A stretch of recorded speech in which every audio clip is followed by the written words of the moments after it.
ইমাম মুসলিম দুরূদ শরীফের বর্ণনা লিখলেন। এত সুন্দর করে দুরূদ শরীফের বর্ণনা লিখলেন, ফজিলত লিখলেন। আপনারা যদি ওই দুরূদ শরীফের ফজিলত শুনেন, মৃত্যুর আগ পর্যন্ত কখনো দুরূদ শরীফ পড়া ছাড়বেন না। আর একটু জোরে বলেন সুবহানাল্লাহ। ইমাম মুসলিম তার মুসলিম শরীফের মধ্যে দুরূদ শরীফের ফজিলত বর্ণনা করেন। ও বন্ধু, হাসরের ময়দান যখন কায়েম হয়ে যাবে, হাসরের ময়দান যখন কায়েম হয়ে যাবে, বাবা আদম সফিউল্লাহ এই হাসরের ময়দানে একটা কোণার মধ্যে, একটা জায়গার মধ্যে বসে থাকবেন। তিনার নাম কি? আদম সফিউল্লাহ। আদম, তিনি আমাদের কি আদি পিতা। আদি পিতার নাম কি? আদম সফিউল্লাহ। আদম সফিউল্লাহ হাসরের ময়দানে বসে থাকবেন। হঠাৎ করে তিনি দেখবেন আল্লাহর একজন বান্দাকে আল্লাহর ফেরেশতারা শিকল ডান্ডা বেরি পরিয়ে জাহান্নামের দিকে নিয়ে যাচ্ছে। আদম সফিউল্লাহ বলবেন, এই আল্লাহর ফেরেশতারা, তোমরা আল্লাহর বান্দাকে কোথায় নিয়ে যাচ্ছ? আমি আদম সফিউল্লাহ জানতে চাই। ফেরেশতারা বলল, ইয়া নবী আল্লাহ, এই আল্লাহর বান্দাকে আমরা জাহান্নামের দিকে নিয়ে যাচ্ছি, জাহান্নামে নিয়ে যাচ্ছি। কোথায়? জোরে বলেন, কোথায়? ইয়া নবী আল্লাহ, আমরা আল্লাহর বান্দাকে জাহান্নামে নিয়ে যাচ্ছি। বাবা আদম সফিউল্লাহ বলবেন, কি কারণে, কেন তোমরা তাকে জাহান্নামে নিয়ে যাচ্ছ? ফেরেশতারা একটা ডাক দিয়া বলবেন, ইয়া নবী আল্লাহ, আল্লাহর এই বান্দার আমলনামা যখন মিজানের পাল্লায় দেওয়া হলো, মিজানের পাল্লার মধ্যে যখন আল্লাহর এই বান্দার আমলনামা দেওয়া হলো, তার নেকের পাল্লার চাইতে বদের পাল্লা বাড়ি, নেকের পাল্লার চাইতে বদের পাল্লা বাড়ি হওয়ার কারণে মহান আল্লাহ রাব্বুল আলামিন আমাদেরকে আদেশ দিয়েছেন তাকে জাহান্নামে নিয়ে যাওয়ার জন্য। এই জন্য আমরা তাকে জাহান্নামে নিয়ে যাচ্ছি। কোথায়? আর একটু জোরে বলেন, কোথায়?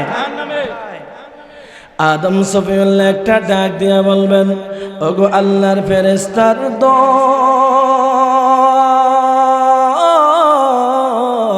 ও আল্লাহর ফেরেশতারা, তোমরা তাকে যেথায় মনে চায় সেথায় নিয়ে যাও, কিন্তু তোমাদের কাছে আমার একটা প্রশ্ন আছে। কি আছে? কথা বলেন, কি আছে? এই আল্লাহর ফেরেশতারা, তোমাদের কাছে আমার একটা প্রশ্ন আছে। ফেরেশতারা বলেন, ইয়া নবী আল্লাহ, কি প্রশ্ন বলেন? বাবা আদম সফিউল্লাহ বলেন, তোমাদের কাছে প্রশ্ন হলো, এই যে আল্লাহর বান্দাকে তোমরা জাহান্নামে নিয়ে যাচ্ছ, এইটা কোন নবীর উম্মত? আমি আদম সফিউল্লাহ তোমাদের নিকট জানতে চাই। আল্লাহু আকবার বলবেন না? আল্লাহু আকবার। জবান খুলে বলেন আল্লাহু আকবার। ও কৃষ্ণপুরের মুসলমান, মাইকের আওয়াজ যতটুকু যায় গভীর মনোযোগ। ও বন্ধু, বাবা আদম সফিউল্লাহ জিজ্ঞাসা করবেন, আল্লাহর এই বান্দাকে তোমরা জাহান্নামে নিয়ে যাচ্ছ, আমি আদম সফিউল্লাহ জানতে চাই এটা কোন নবীর উম্মত, তাহলে আমি তোমাদেরকে যেতে দেব। ফেরেশতারা একটা ডাক দিয়ে বলবেন, ইয়া নবী আল্লাহ, ওগো মায়ার নবীজি, ওগো আল্লাহর নবী, এটা হলো আখিরি জামানার নবী, দু জাহানের বাদশা নবী, সরকারে দু আলম, নূরে মুজাসসাম, ফখরে মুজাজা, মক্কার মতি মদিনার জ্যোতি দুকুলের সাথে উম্মতের দরদ নবী, হায়াতুন নবী, জিন্দা নবী, নূরুন আলা নূর নবী, রহমাতুল লিল আলামিন নবীর উম্মত। সুবহানাল্লাহ। কোন নবীর উম্মত? আখিরি জামানার নবী, নবী দু জাহা, রহমাতুল লিল আলামিন নবীর উম্মত। বাবা আদম সফিউল্লাহ এই কথা শোনার সঙ্গে সঙ্গে সিনার চোখ দিয়ে পানি পড়তে থাকবে। হাসরের ময়দানে, জমিনের মধ্যে হাসরের ময়দানে বাবা আদম সফিউল্লাহ দু ফোঁটা চোখের পানি ছেড়ে দিয়ে বলতে থাকবেন, ইয়া মুহাম্মাদ, ইয়া মুহাম্মাদ। আল্লাহু আকবার, আল্লাহু আকবার। আমি যখন হাতটা এভাবে করব, আপনারা শুধু একটু আল্লাহু আকবার বলবেন। রাজি আছেন না নাই? বলে আল্লাহু আকবার। বাবা আদম সফিউল্লাহ ডাক দিলেন, ইয়া মুহাম্মাদা। ইমাম মুসলিম দুরূদ শরীফের ফজিলত লিখতে গিয়ে বলেন, বাবা আদম সফিউল্লাহ যখন ডাক দিবেন, সঙ্গে সঙ্গে আপনার আমার কলিজার টুকরা নবী রহমাতুল লিল আলামিন নবী বাবা আদম সফিউল্লাহর সামনে হাজির হয়ে যাবেন।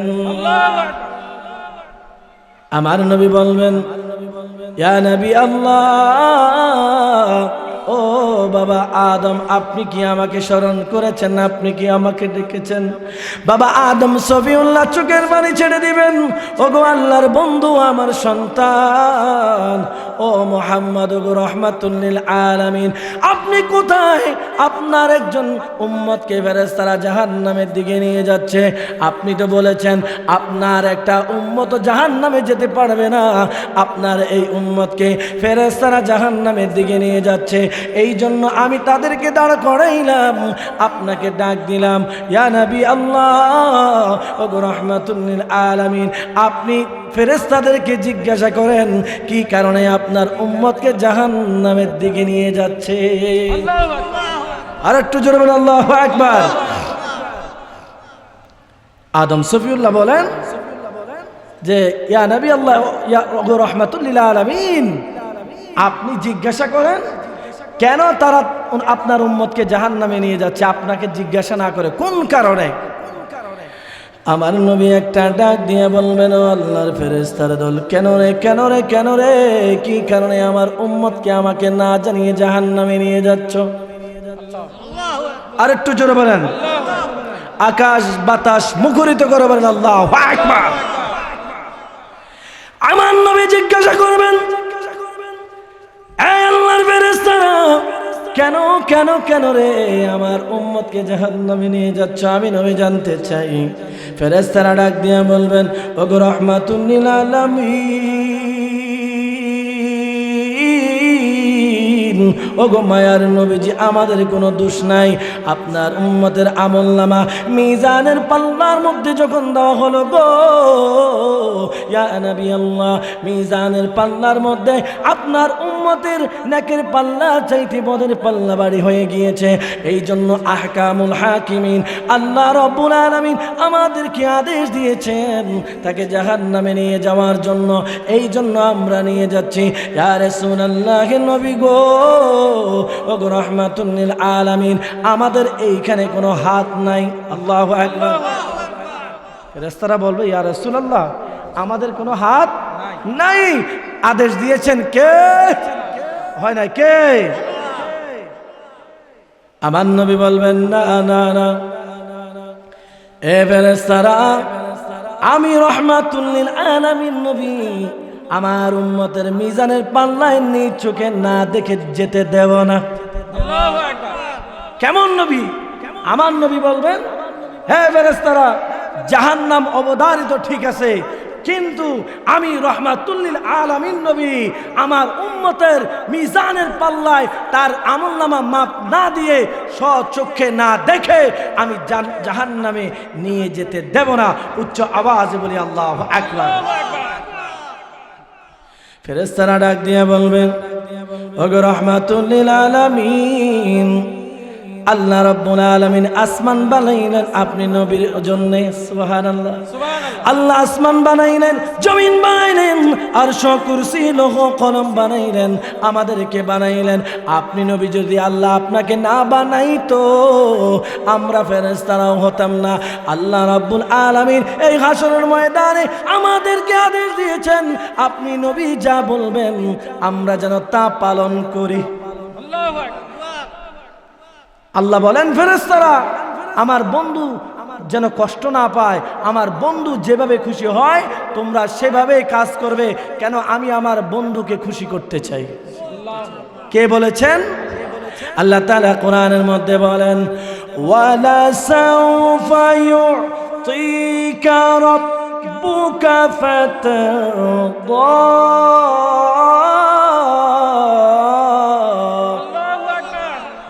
আর একটু জোরে বলেন আল্লাহু আকবার। আমার আল্লাহ বলেন, বন্ধু ও আমার দোস্ত, ও আমার হাবিব, আপনি যতক্ষণ খুশি হবেন না আমি আল্লাহ ওয়াদা করলাম আপনাকে আমি আল্লাহ খুশি করতেই থাকবো। অন্যান্য নবীরা ছিল কালিমুল্লাহ, খলিলুল্লাহ, যারা আমি আল্লাহকে খুশি করতে চাই। ও বন্ধু আমার, আর আপনি হলেন হাবিবুল্লাহ, যিনি আল্লাহ আপনাকে খুশি করতে চায়। ফেরেশতারা বলবে, ইয়া রাসূলুল্লাহ, আপনি যা বলবেন এই হাসরের ময়দানে আমরা তাই করব, কারণ আল্লাহর কুরসির পাশে আপনার চেয়ার আল্লাহ তাআলা দান করেছেন। আসা আইয়াবআসাকা রাব্বুকা মাকামাম মাহমুদা।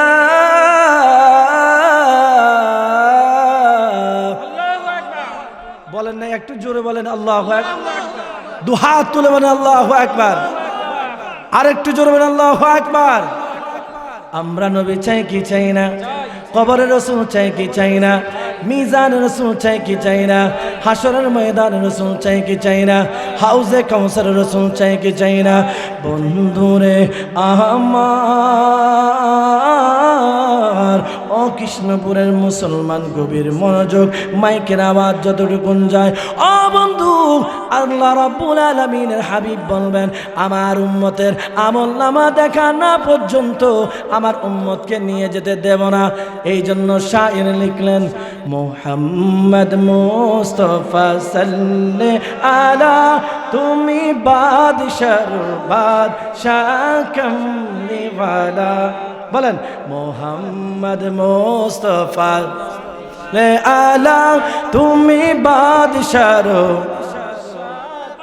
বলেন, মুহাম্মদ মুস্তাফা সাল্লে, তুমি বাদশার। তরানে ওয়ালা নবী, বাঁচানে ওয়ালা, ঠিক না? अरे तोड़ने वाला नबी बचाने वाला, तुम्हें बादशाह रो बादशाह। আপনারা শুনাই দেন, তুমি বাদশাহ বাদশাহ কামলিওয়ালা। পাপে তাপে ভর পুরা ধার দুনিয়া, হলো পূর্ণ বেহেশতি নূরে উজালা, ঠিক না? পাপে তাপে ভর পুরা ধার দুনিয়া, হলো পূর্ণ বেহেশতি নূরে উজালা। মুহাম্মদ মুস্তাফা সাল্লে আলা, তুমি বাদশার বাদশাহ। মুহাম্মদ মুস্তাফা সাল্লে আলা, তুমি বাদশার বাদশাহ কামলিওয়ালা। বন্ধুরে আমার, গভীর মনোযোগ, আমার নবী বলবেন, চলো যাই মিজানের পাল্লায় আমার উম্মতের আমলনামা দেখব। ফেরেশতারা আল্লাহ নবীর উম্মতকে নিয়ে যাবেন মিজানের পাল্লায়। কোথায়? মিজানের পাল্লায়। জোরে বলেন, কোথায়? মিজানের পাল্লায় যখন যাবেন, ফেরেশতারা ওই গুনাহগার উম্মতের আমলনামাটা মিজানের পাল্লার মধ্যে দিবেন। মিজানের পাল্লার মধ্যে দেওয়ার সঙ্গে সঙ্গে আমার নবী দেখতে পাইবেন, আগেও যেমন ছিল এখনো তেমনই আছে। সুবহানাল্লাহ। আগে যেমন নেকের পাল্লা কম, বদের পাল্লা বাড়ি, এখনো সেম আছে। উম্মত আমার নবী দিকে তাকিয়ে থাকবে। ও কৃষ্ণপুরের মুসলমান, উম্মত মনে মনে বলবেন, কেন জানি আমার নবীর সামনে আমার মিজানের পাল্লা, নেকের পাল্লা মাপা হলো, জীবনে ঠিকভাবে নবীকে মানি নাই, নবীর কথা ঠিকভাবে চলতে পারি নাই। আজকে হাসরের ময়দানে আমি গুনাহগার উম্মতের জন্য ফেরেশতাদের সামনে রহমাতুল লিল আলামিন নবী লজ্জা পেয়েছেন। এইটা না দেখলেও আমি জাহান্নামে চলে যেতাম, আমার অনেক ভালো হতো। আল্লাহু আকবার বলতেছে, নবী তো শর্মিন্দা হয়ে গেল যে আমার আমলনামা দেখা। এখন ফেরেশতারা তো নবীর সামনে কিছু বলার কথা নাই, ইয়া রাসূলুল্লাহ এখন নিয়ে যাই। আমার নবী বলেন, দাঁড়াও। আমার নবী এমনি ভাবে তিনার নূরময় জান্নাতি পোশাক মোবারক থেকে একটা কাগজ বের করবেন। কি বের করবেন? কাগজ। আরেকটু জোরে বলেন, কি বের করবেন? কাগজ। আমার নবী তিনার জান্নাতি পোশাক মোবারক থেকে এমনি ভাবে একটা কাগজের টুকরা বের করে ওই গুনাহগার উম্মতের মিজানের পাল্লার নেকের পাল্লার মধ্যে দিয়ে দিবে। আল্লাহু আকবার। আর জোরে বলেন আল্লাহু আকবার। তখন ফেরেশতারা দেখবে মিজানের পাল্লার মধ্যে বদির নেকের পাল্লা এখন বাড়ি হয়ে গিয়েছে, বদির পাল্লা কমে গিয়েছে। আল্লাহু আকবার। একটু জোরে বলেন না আল্লাহু আকবার। দেখতেছে যে আগে বদের পাল্লা বাড়ি ছিল, এখন আমার নবী ওই কাগজটা দেওয়ার কারণে কি হয়ে গেল, নেকের পাল্লা বাড়ি হয়ে গিয়েছে। উচ্চ আওয়াজে বলেন সুবহানাল্লাহ। বলেন ইয়া রাসূলুল্লাহ ইয়া হাবিবাল্লাহ ইয়া রাসূলুল্লাহ। শুনেছি হাদিসে দেখি নাই আপনাকে, দিও গো দেখা নিদানের কালে, করিব চুম্বন কদম ধরে। ইয়া রাসূলুল্লাহ ইয়া হাবিবাল্লাহ ইয়া রাসূলুল্লাহ। আপনারা কি আজকে বাড়িতে শপথ করে আসছেন মাহফিলে যাব কিন্তু কিচ্ছু বলবো না, এই ধরনের নিয়ত করে আসছেন? তো বলেন ইয়া রাসূলুল্লাহ ইয়া হাবিবাল্লাহ ইয়া রাসূলুল্লাহ ইয়া হাবিবাল্লাহ। আপনারই নূরের ঝলক লাগিয়া কবরের আধার যাবে গোচনিয়া, করিব সালাম কদম ধরিয়া। ইয়া রাসূলুল্লাহ ইয়া হাবিবাল্লাহ ইয়া রাসূলুল্লাহ। জবানটা খুলে বলা যাবে না ইয়া রাসূলুল্লাহ ইয়া হাবিবাল্লাহ। নবী আছে যেখানে আমরা আছি সেখানে, ওলি আল্লাহ যেখানে, আমরা আছি সেখানে, শয়তান আছে যেখানে, আমরা নাই সেখানে। উচ্চ আওয়াজে বলেন মারহাবা। আরেকটু জোরে বলেন মারহাবা। কষ্ট হচ্ছে? ভালো লাগতেছে? আলোচনা করব? হাত তুলে বলেন করব। আল্লাহ কবুল করে বলেন আমিন। বন্ধুরে আমার গভীর মনোযোগ, গুনাহগার উম্মত আমার নবীর দিকে চোখের পানি ছেড়ে তাকিয়ে থাকবেন। ছিলাম জাহান্নামী হয়ে গেলাম জান্নাতে। ইয়া রাসূলুল্লাহ নবী গো, ও গো মায়ার নবীজি, কি কারণে আপনি আমাকে বাঁচাইলেন? কোন আমলের কারণে বাঁচাইলেন? ইয়া রাসূলুল্লাহ আমি আপনার নিকট জানতে চাই। আমার নবী একটা ডাক দিয়া বলবেন, ও আমার উম্মত, আল্লাহু আকবার, ও আমার উম্মত, তুই যখন দুনিয়ার মধ্যে ছিলি রে উম্মত, ও উম্মত, দুনিয়ার মধ্যে থাকাকালীন ওলিয়ে কামেল শাহ সুফি হযরত আফসার উদ্দিন ফকির রহমাতুল্লাহি আলাইহি 85তম বার্ষিক উরুস মুবারকে ওই মাহফিলের প্যান্ডেলে বসে বসে, কৃষ্ণপুর দরগা শরীফ বড়বাড়ির মাহফিলের প্যান্ডেলে বসে বসে, ও আমার উম্মত, আমি রহমাতুল্লিল আলামিন নবীর শানে দুরূদ শরীফ পড়েছি না? ওই দুরূদ শরীফের আমলখানা আমি নবীর কাছে ফেরেশতারা দিয়ে গিয়েছিল। ও উম্মত, আজকে যখন তুমি হাসরের ময়দানে জাহান্নামে চলে যাচ্ছ, এই জন্য দুরূদ শরীফের আমলটা আমি তোমার আমলনামার মিজানের পাল্লার মধ্যে দিয়ে তোমাকে জাহান্নামী থেকে জান্নাতি বানিয়ে দিলাম। আর একটু জোরে বলুন আল্লাহু আকবার। তাহলে আজকের মাহফিলের দুরুদ আমার নবীর কাছে পৌঁছবে কিনা? আমার নবী দেখে কিনা? দুরুদ শরীফ যিনি পড়বেন তিনার বাবার নাম 14 গোষ্ঠীর নাম আমার নবী জানেন। উচ্চ আওয়াজে বলেন আল্লাহু আকবার। এবার বলেন দুরুদ শরীফ পড়লে লাভ না লস? তাহলে একটু মুহাব্বতে পড়তে রাজি আছেন না নাই? পড়বেন তো? পড়েন আল্লাহুম্মা সাইয়্যিদিনা ওয়া আলা আলি সাইয়্যিদিনা মাওলানা মুহাম্মদ। বনের যত পশু গণ আরে ভক্তি করতো দুই চরণ, বনের যত পশু গণ ভক্তি করতো দুই চরণ, মেঘমালা ছায়া দিত গায় গো নবীজি আপনাকে দেখিবার মনে চায় আল্লাহ।